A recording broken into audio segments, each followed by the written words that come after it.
political stories as ever in Louisiana and all other states. And we covered a lot of crime stories. We didn't realize, we began to kid ourselves.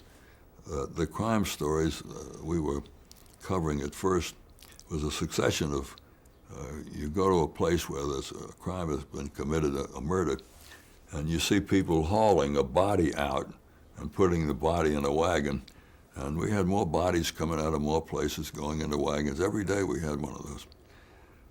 So we weren't doing anything that was very exciting, but I guess people hadn't seen bodies being hauled out before. It doesn't happen generally in your neighborhood.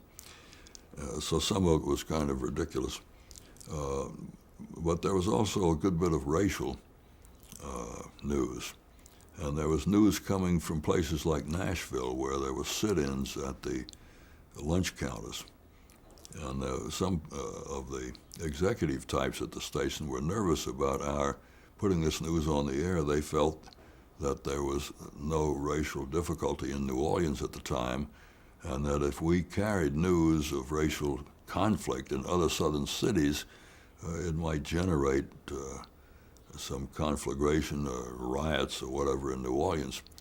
All of us in the newsroom took the attitude that this was news, and we needed to show this stuff. The people in our audience, we felt, black and white, were interested in it, and we held off any effort by any the top executives at WDSU supported us on the basis that this was news, so we never did have any interference, but there was some grumbling about our coverage of the beginning of the of the civil rights troubles.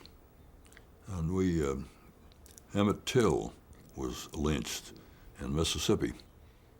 And generally, we didn't take a camera as far away as the Emmett Till trial was, but we felt this was a major thing coming up. It was a lynching. Lynching was still going on in the South, although less and less frequent. It was dying out.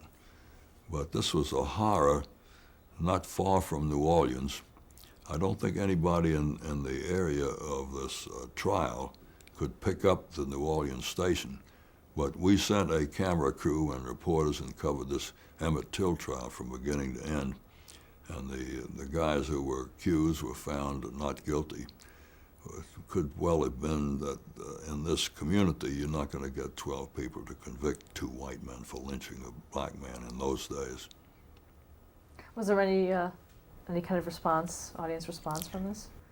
The audience was interested in it, but we didn't get any major response from the audience, and I don't remember a whole lot of complaint about our covering it.